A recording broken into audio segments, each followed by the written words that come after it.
What do you get when you mix glow sticks, government experiments, and a drum of zombie juice? A 2005 fever dream called Return of the Living Dead, Rave to the Grave. And yes, it's every bit as unhinged as it sounds. What is going on, you guys? Zomboy here. You're watching another episode of Twisted Terrors. Today we're going to be talking about 2005's Return of the Living Dead, Rave to the Grave. This movie is directed by Elroy Elkem. It's rated R. IMDb has this one rated as a 3.3 out of 10.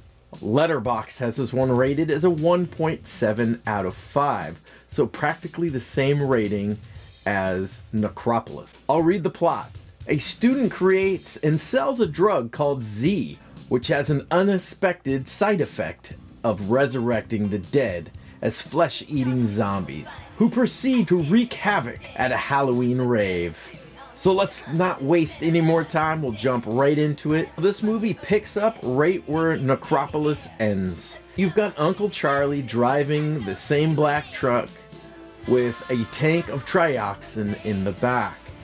He's meeting with a couple Russians trying to sell the tank, and the Russians want proof that it's real. So they go into a building where they meet another man who's got a bunch of corpses laying on gurneys. So they hook up a tube to the tank of Trioxin that connects to a mask that they put on the zombie's mouth and turn the gas on.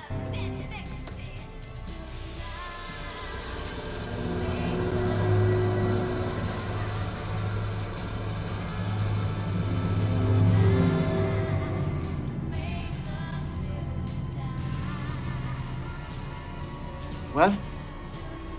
So, where is the part where she gets up and goes for the whole brain buffet?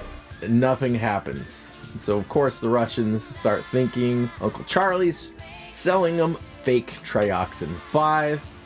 So they try another corpse. Nothing happens again. The funny thing about this scene is there's literally Trioxin coming out of the mask. So technically, if it was anything like the other movies, everyone in this room would be infected and turned into zombies at this point. The second body that they try it on when the camera pans over is breathing.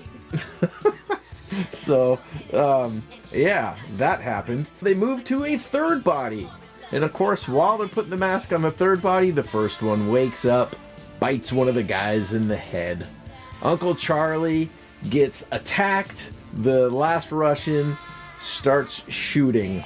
You'll recognize some of the characters in this movie. Uncle Charlie, he's the same character. You've got Julian, he's in this movie again from the first one. Cody and Becky from Necropolis are in this as well, all playing the same characters.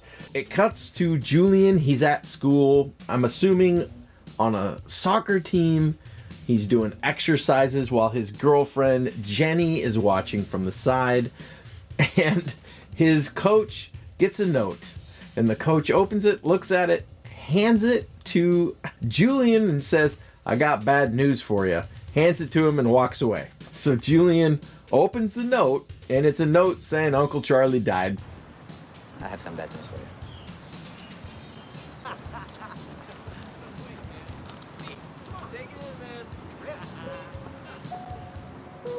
What's up?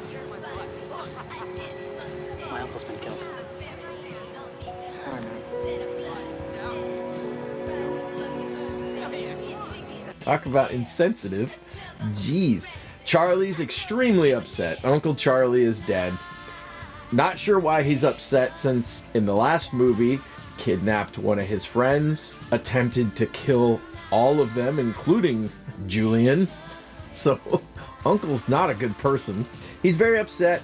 He goes to Uncle Charlie's house. He's up in his attic looking at pictures, decides to go put some pictures in a box, and then he notices some scrape marks on the floor. And the scrape marks go straight to the wall.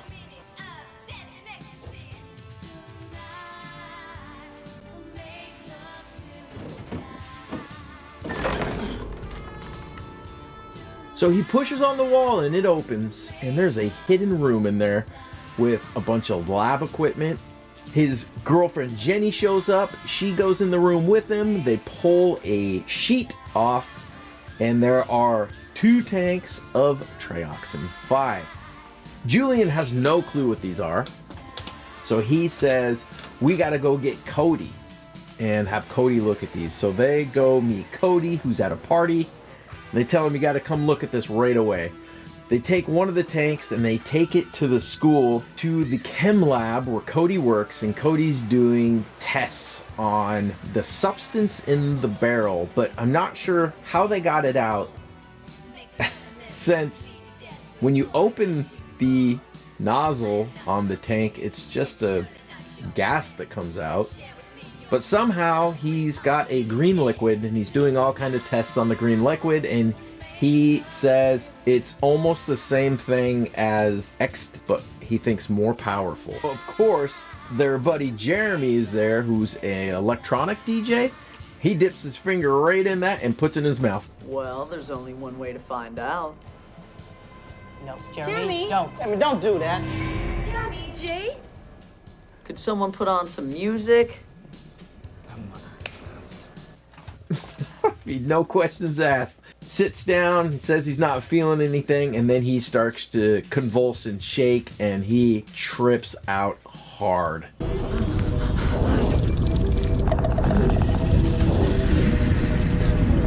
Are you okay? Are you okay, Jay? Whoa. Yeah, that was tight, man. Snaps right out of it. Cody's stoked. He wants to make a drug out of it. Julian was like, nope, we don't know what this is. We're not doing that.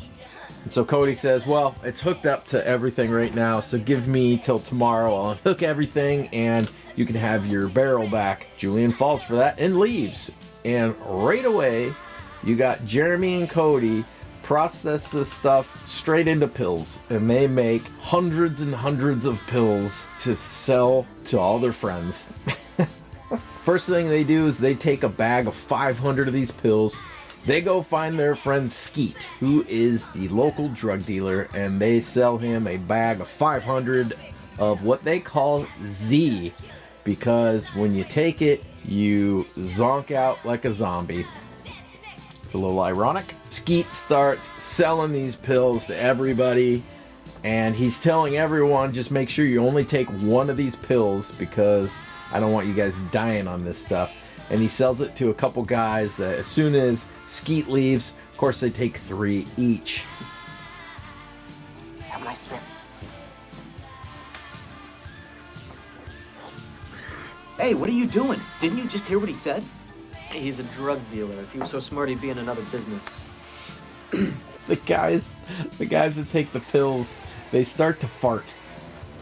Super weird scene. And convulsing, and then they start puking all over the place, and now they're zombies. Oh, what? You're gonna fart on him?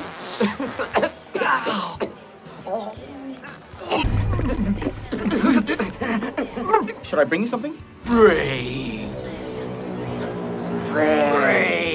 So they're running after their roommate, and of course these 2 zombies start biting people. So it cuts to Jenny. She took the tank to her lab to do some studies on it. Her brilliant idea is to take this green liquid, squirt it in some rat's water. That's how she's going to do testing on this. So Julian goes with Jeremy to help set up for his rave. He's having a Halloween rave, and now you get this killer montage of setting up lights, decorations, speakers, music equipment, all to some rockin' 90s style rock music. Meanwhile, Jenny and her lab partner find one of the rats running on the wheel at insane speed. The guy ends up taking the rat out of the cage, and he gets bit in the hand by the rat. Oh no. Jenny leaves, and the guy that got bit by the rat, he starts fiddling with the keypad on the drum. And then he looks at his hand, and he realizes his rat bite is pulsating, and so he goes and washes it, and After he's done washing and drying it, he leaves as well. And as soon as he leaves, the keypad starts making noise, the locks open, and the barrel opens. Cuts back to them setting up the rave. 2 zombies show up. And of course, they're saying, brains! And they start going after people. They grab some speaker wire and they wrap them up in speaker wire and decide they need to go to the hospital. So they ask 2 of these stoners. They load them up in the back of their car and they're taking them to the hospital. That's what you do with zombies. You go get them some medical attention. On the way to the hospital, they loosen up their speaker wire and they attack the guys driving, biting them in the head. And during this whole movie, there's 2 men from Interpol and they are trying to find the barrels. And so they're following the whole group of friends because they know they've got the barrels. They just can't find them. And at this point, they're following this car. The 2 drivers are getting bit. And so these Interpol guys pull up and pull out a bazooka and blow up the car, including the occupants inside. Jenny returns to the lab, finding the tank has been opened and one of the rats has chewed its way out of its metal cage. So she calls Julian, who says he's coming right away. Julian and Cody show up. They're looking and there's just black sludge all over the place and they're looking for the rats. And as Julian's looking for the rats, he runs into some zombies. Runs back to let them know that there's something going on out there. And so they engage in hand-to-hand combat with these zombies. They finally kill the zombies with axes and they turn and there's Tarman.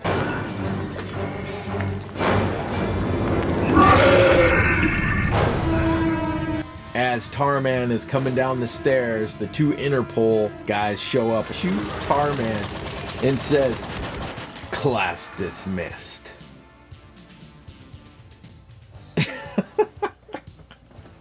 Oh. And then they said, "I thought you said you didn't know where the tanks were. We knew you did." And Tarman sounds so different in this movie than any other movie he's been in. He's got this really modified voice that just sounds odd. They're helping the guys up and they look up and Tarman's missing. There's no body there. They see the tank and they close it and they said, well, that should be the last of it, right? And Cody admits that he actually made the Trioxin 5 into a drug and sold 500 of them to the drug dealer. It's not over. Oh man. And then it cuts to Tarman and he's walking down the freeway holding a sign trying to hitchhike. You know, they took the infamous Tarman. Oh, he finally makes a return and he's reduced to comic relief in this one. I mean, he's holding a sign that says something about getting to the rave on a cardboard sign. And he's walking down the freeway and cars are just passing him by. And cuts to the rave and tons of people are showing up. The drug dealer is selling Z to everyone. And at one point, it just cuts to everyone taking Z.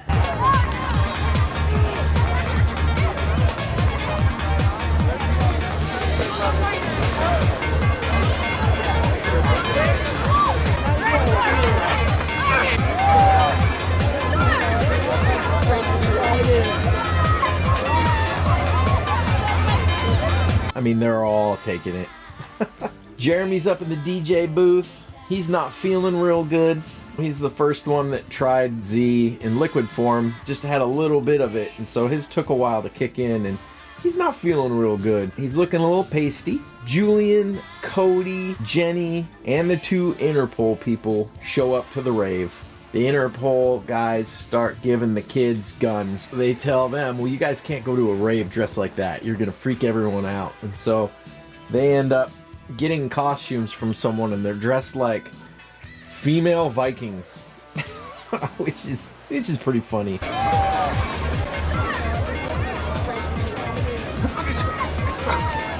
People start turning into zombies at the rave, attacking other people. Everyone's turning at this point because they've all taken Z. Jenny is looking for her brother Jeremy, who is the DJ, because she knows he tried this. They've all realized what's going on, and she goes up into the DJ booth, and he's a zombie. Julian comes up there, and Jeremy attacks Julian, and she has to shoot her brother in the head. It's very sad. And then there's this whole scene of, hopefully you don't have epilepsy, the strobe light, whole scene that's just nothing but strobe light flashes that just makes you sick.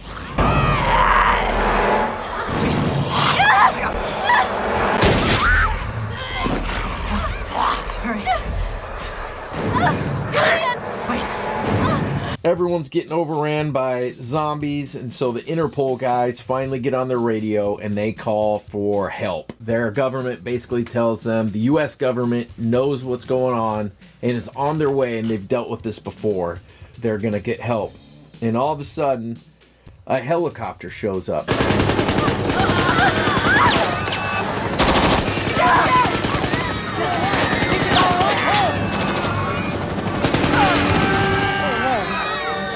And just starts mowing everyone down with a machine gun. And they're shooting everybody, whether you're a zombie or not. Finally, the helicopter leaves and there's a missile strike. And it demolishes the entire rave.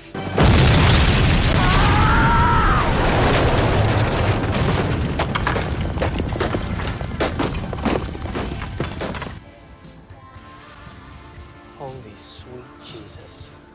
Blowing the whole thing up. And somehow Julian and Jenny survive. There's just a giant crater and bodies everywhere. Julian and Jenny are okay, and they're looking at all of the bodies. They run into the Interpol guys, and they're okay as well.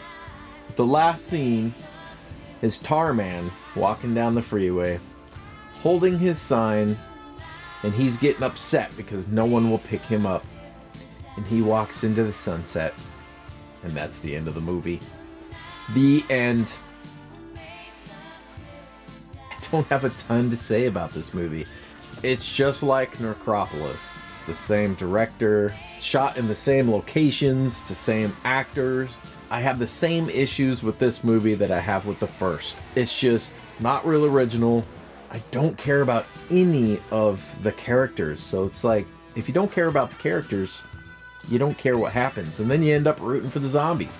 Special effects are not that good, acting is terrible, and for some reason the DJ, Jeremy, I think he's dubbed over, and it is the worst dubbing I've ever seen. Grab your honey. If you're single, then you mingle. Tonight's the night, it's Halloween. From the rave to the grave! Woo! Yo, yo, check it. This is DJ Jeremy J, keeping this wax spinning and giving a shout out to the lovely ladies from Delta Kappa. It just doesn't sound right. It doesn't look right. It really pulls you out of the movie. There's nothing real interesting about this movie. If you like Necropolis, you might like this one. I found, at least in Necropolis, it didn't last long, but you got some cool cyborg zombies at least. You know, they don't last but 30 seconds in the film, but this one, you have all these zombies, since it's Halloween, dressed in costumes. So, I mean, it's like a zombie movie went to a Halloween Superstore clearance sale.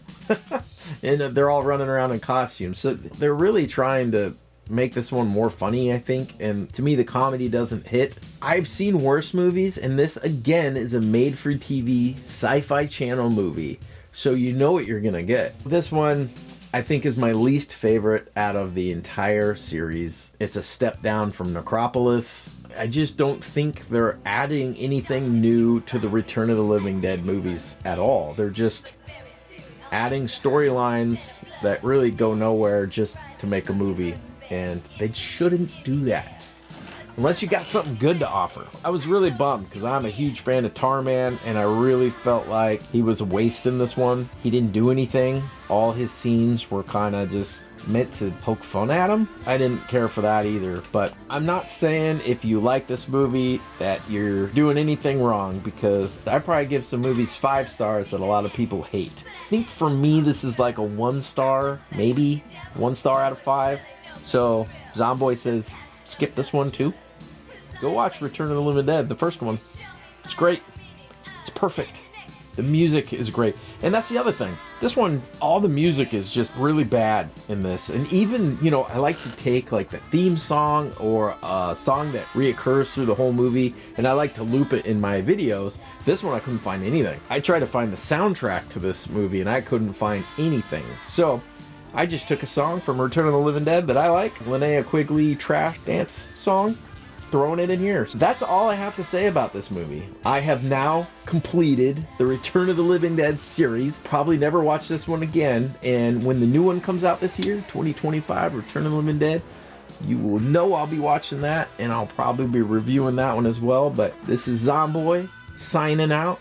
Thanks for watching. I'll see you on the next Twisted Terrors video. Bye.